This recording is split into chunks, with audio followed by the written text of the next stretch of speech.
नमस्कार दोस्तों, छोटी चर्चा ज्योतिष के ऊपर। आज का खंड नीच बृहस्पति फल अध्याय, अर्थात अगर देवगुरु बृहस्पति नीच हो जाएं अवस्था में, उनकी जो राशिवश अवस्था है उसके अंदर अगर वो नीच हो जाएं तो उसके क्या परिणाम देखने को मिलेंगे। सामान्यतः ग्रंथों का गहन अध्ययन करने के पश्चात दो चीजें सामने आती हैं। कहीं कहीं ऋषियों ने इसको मकरस्थ बृहस्पति फल कहा, उसका एक अलग अध्याय लिखा, और कहीं इसको नीच बृहस्पति के फल कहा। अब ये तो ऋषि वाक्य है, वह क्या कहना चाहते थे या उसके पीछे उनका हेतु क्या है। अगर उन्होंने मकरस्थ बृहस्पति के फल कहे तो मैंने देखा कि उसके अंदर कुछ भिन्नता है। जब उन्होंने नीच बृहस्पति के फल कहे तो उसके अंदर कुछ भिन्नता है। तो दो प्रकार के फल उन्होंने कहे, ऐसा कई सारे ग्रंथों का समावेश करके उनको आपस में जोड़ के आप लोगों के साथ साझा कर रहे हैं।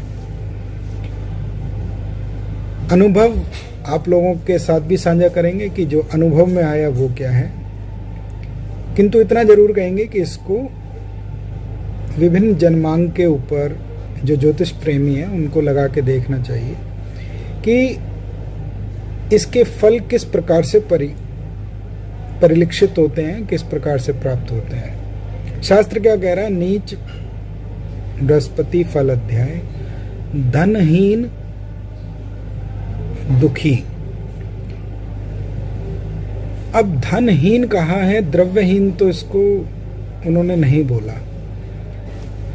और धन की संज्ञा, जैसा कि पूर्ववर्ती खंडों में मैंने आप लोगों के साथ साझा किया था, धन 8 प्रकार के धन कहे गए हैं, जिसमें विद्या धन, पुत्र धन, कुटुंब धन, पशु धन, राज्य धन, इस प्रकार से 8 प्रकार के जो धन कहे हैं। तो वहां तो केवल एक श्लोक के अंदर ही उसको पूरा कर दिया, धनहीन। कौन से धन से हीन रहेगा इसकी व्याख्या उसके अंदर नहीं की गई है। क्यों? क्योंकि बृहस्पति संपूर्ण धन के कारक हैं, द्रव्य धन के अकेले कारक नहीं है। द्रव्य धन किसी और ग्रह से आता है, कभी आप लोगों के साथ जरूर चर्चा में साझा करेंगे कि द्रव्य धन क्या है और धन क्या है। धनहीन का है, अर्थात जो 8 प्रकार के धन हैं उनमें कुछ ना कुछ हीनता जरूर आएगी। उसमें एक द्रव्य धन भी है, उसमें भी न्यूनता आती है। दूसरा दुखी का है, सब कुछ होने के उपरांत भी व्यक्ति को एक सुख की अनुभव इसके अंदर नहीं रहता है, लगातार चिंतित रहना इसमें बना रहता है। साथ ही उन्होंने कहा इसका आचरण पवित्र नहीं होता। अब आचरण पवित्र ना होना कैसे समझे? हो सकता है जिस वातावरण में, जिस परिप्रेक्ष्य में हम उसे देख रहे हैं, उसका आचरण उसके संदर्भ में ठीक ना हो। हम एक कल्पना करें एक ब्राह्मण का, और वो काम कर रहा हो एक व्यापारी का, तो वहां केवल ये कहा है आचरण ठीक नहीं होगा। क्यों? क्योंकि एक ब्राह्मण, यहाँ पे कोई जाति से लेना देना नहीं है। यहाँ पे ब्राह्मण का अर्थ शिक्षा देना और शिक्षा ग्रहण करना है। तो जो ब्राह्मण का कार्य है वह तो शिक्षा लेना और शिक्षा लेके उसको संजो के आगे प्रदान करने का है, किंतु वह कार्य एक व्यवसाय का, व्यापारी का कर रहा हो तो आचरण रहित, अर्थात जो शास्त्र कह रहा है उससे अलग हटके वह कार्य करना आरंभ कर देगा। वैदिक धर्माचार्य से रहित है। धर्म का अर्थ विधि को, कानून को मानना है, और धर्म का अर्थ पूजा पद्धति से भी है। तो जो कुल परंपराओं में चलती आई पूजा पद्धतियां हैं, उनको ये अपने तरीके से समझना चाहते हैं, अपने तरीके से मानना चाहते हैं। साथ में उन्होंने कहा दया रहित, क्षमा रहित तो नहीं बोला, दया रहित बोला है। एक कुशल व्यवसायी के लिए दया कार्य के अंदर सामंजस्य नहीं बिठा सकती, चाहे वो अपने पे हो या अपनों पे हो। उत्पादन पूरा करने के लिए, कार्य पूरा करने के लिए श्रम करना पड़ता है, और श्रम के लिए कठोर निर्णय, कठोर नियम बनाने पड़ते हैं। फिर उसको बोला खराब मृत्यु प्राप्त करने वाला। बृहस्पति के फल ऋषिवरों ने, जिन्होंने बृहस्पति ही हैं वो, उन्होंने जो ग्रंथ लिखे, शायद हो सकता है कि उन्होंने उसको इसी प्रकार से समझा हो। खराब मृत्यु, मृत्यु भी 8 प्रकार की है।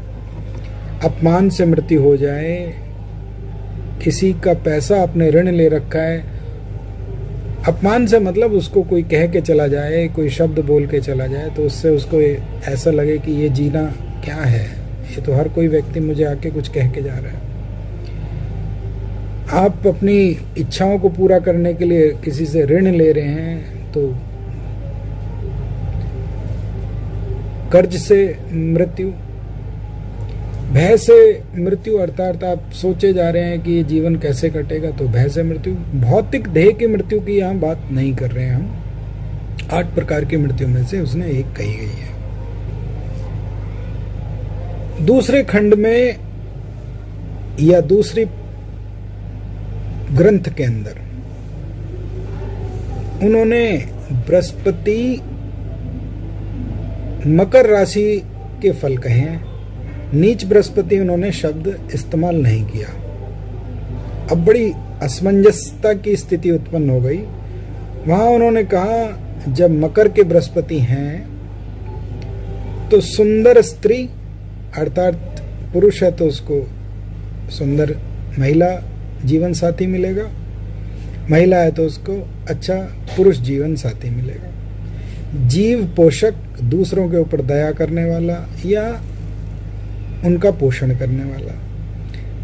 विदेश में रहने वाला, अर्थात जो जन्म स्थान है वो छूटने का इनका योग बनता है। और दूसरे के लिए काम में तत्पर रहने वाला।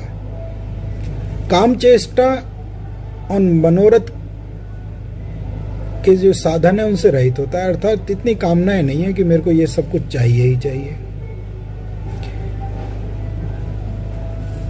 सूक्ष्मता से देखने से ये प्राप्त हो रहा है कि जब वो नीच बृहस्पति कह रहे हैं तो उसके जहां परम नीच के अंश रहे होंगे, शायद उसके बारे में उन्होंने इसके बारे में कहा है। क्यों? अब इसको ध्यान से देखने की कोशिश करें तो मकर राशि के अंदर प्रथम 10 अंशों के अंदर उत्तराषाढ़ा, फिर श्रवण और फिर धनिष्ठा नामक नक्षत्र उदित होंगे। उत्तराषाढ़ा जिसको झेला ना जा सके,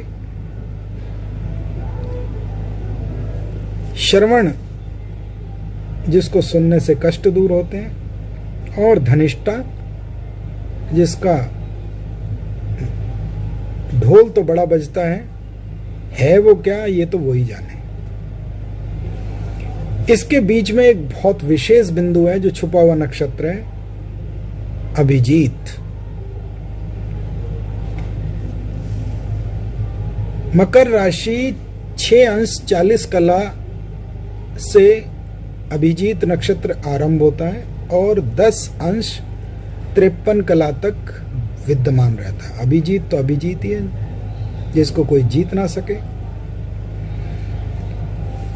तो हो सकता है, ऐसा मेरा अनुमान है, कि ऋषिवर ग्रंथों में जो अच्छे फल लिखे हैं शुभ फल लिखे हैं वो शायद इसी अंश कला के आसपास के बृहस्पति के लिखे होंगे। जैसे मैंने कहा था कि जब नवांश फल अलग लिखे हैं और राशि खंड फल अलग लिखे हैं। अब आपके साथ एक अनुभव भी साझा करते हैं। मैंने ये देखा है कि बृहस्पति अगर नीच अवस्था में हो और अपनी दशा अंतरदशा में धन, विशेषतः यहां मैं बोलूंगा द्रव्य धन, प्रचुर मात्रा में देते हैं, लेकिन धन के प्रति लालसा भी खूब बढ़ाते हैं प्रारंभिक खंडों में। उसके उपरांत धन तो देते हैं, द्रव्य धन देते हैं, किंतु उसकी लालसा को कम कर देते हैं और जातक ऐसा महसूस, ऐसा अपने लिए प्रतीत करता है कि जो आ रहा है वो ईश्वरीय कृपा। उपाय इसके अंदर 3 हैं, बहुत विशेष उपाय हैं, आप लोगों के लिए काफी लाभकारी रहेंगे। अगर उत्तराषाढ़ा के अंदर बृहस्पति है तो ऐसे देवी के चित्र का, देवी लक्ष्मी, ललिता सुंदरी के चित्र का नमन करें जिसके ऊपर गजराज, हाथी जल वर्षा कर रहे हों।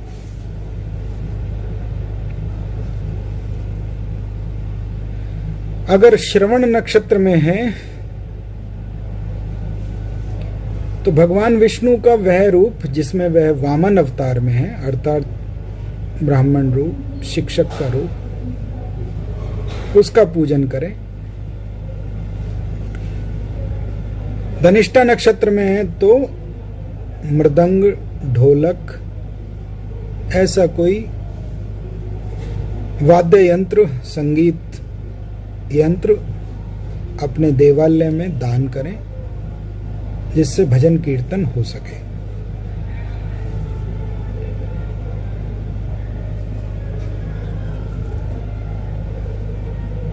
इन प्रयोगों को करने से, हाँ, मैं एक बात कहना चाह रहा था आपसे कि जो लोग अपने अलग पूजा पद्धतियों में विराजित हैं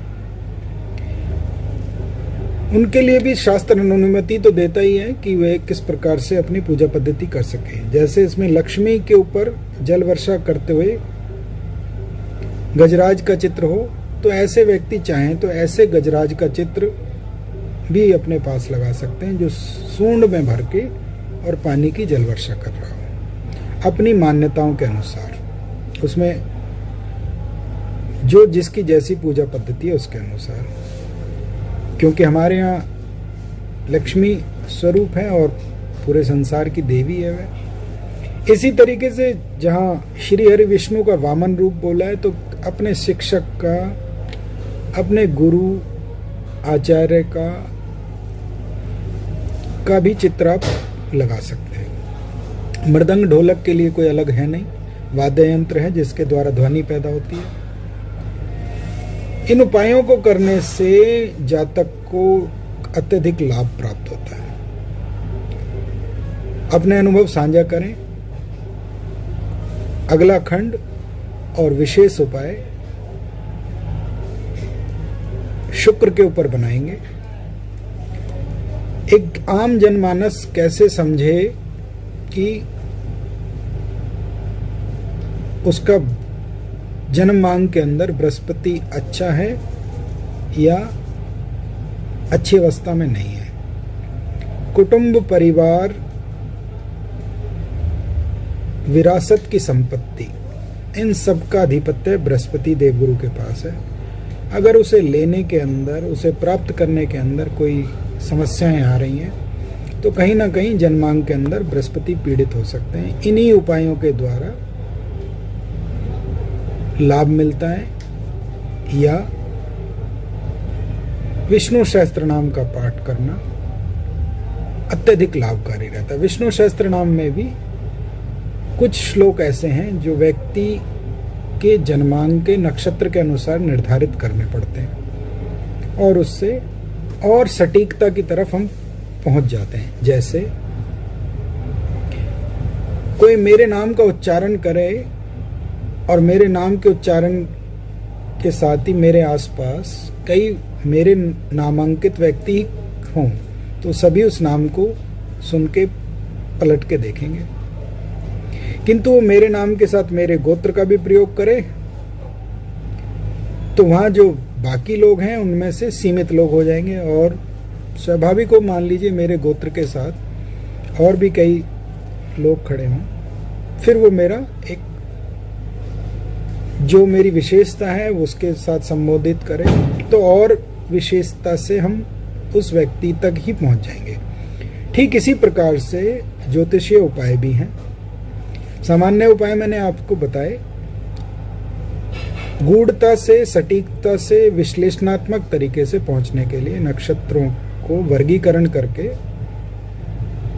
और उससे चयनित करना पड़ता है कि हम किस व्यक्ति के परिप्रेक्ष्य में क्या देख रहे हैं। जैसे सामान्यतः कोई भी चिकित्सक लक्षण देख के औषधि का निर्धारण करता है, लेकिन गहन परीक्षण के लिए जांच परीक्षण और तब सूक्ष्मता से उसके अंदर प्राप्त होता है। क्योंकि कार्यालय में व्यक्तिगत रूप से कोई ना कोई मिलने आते ही हैं। अभी पूर्व काल के अंदर एक व्यक्ति के जन्मांक को देखने का अवसर प्राप्त हुआ, क्योंकि समय लेके आए थे। पहली जन्मांक को देखने से ऐसा प्रतीत हुआ कि कोई दोष है जिसके कारण से इनके घर में ये समस्या उत्पन्न हो रही है। प्राकृतिक तौर से वो अपने साथ साथ अपने पुत्र का, अपने भाई का और कई जन्मांक अनुमति से लेके आए थे कि हम वो भी दिखाना चाहते हैं। तो लगभग ज्यादातर जन्मांगों के अंदर, अत्यधिक जन्मांगों के अंदर एक योग नजर आ रहा था, जिसके कारण से उनसे पूछा कि आपके यहाँ पे क्या इस प्रकार की कोई समस्या है जो पहली जन्मांक को देखने से प्राप्त हुई, और अंत में वही समस्या निकली। उस दोष के कारण से कई चीजें उनके परिवार में लगातार बनी हुई हैं। जो प्रथम खंड में हम उनसे बात पूछना चाह रहे थे, वही बात उन्होंने अंत में कहा कि बिल्कुल आप सटीकता से पहुंच रहे हैं। तो जन्मांगों को इकट्ठा करना, फिर वर्गीकृत करना, फिर उसके साथ में सूक्ष्मता से, जैसे मैंने अभी बोला नक्षत्र से उपाय, तो ये जब तक सूक्ष्मता से जानने की कोशिश नहीं करेंगे, जैसे मैंने अभी भी आपको बताया, धनहीन है, दुखी है, लेकिन सुंदर स्त्री भी है और जीवन पोषक भी है। शब्दों के महत्व को समझने से ऋषि वाक्य समझ, ऋषि कृपा से ही समझ आएंगे। धन्यवाद, छोटी चर्चा में आपने भाग लिया। आज बृहस्पति खंड अध्याय हमने आपके साथ पूरा किया। इसके बाद शुक्र नीचस्थ खंड अध्याय आप लोगों के साथ सारण करेंगे। अपने सुझाव, अपने अनुमान भी आप हमें बता सकते हैं, आपने क्या अनुभव किया। उन लोगों के सुझावों के साथ भी हम आप लोगों के साथ नई चर्चाओं को निरंतर बनाए रखेंगे। धन्यवाद, प्रणाम। त्रुटियों के लिए क्षमा। अच्छा लगे तो लाइक किए, सब्सक्राइब करें। धन्यवाद।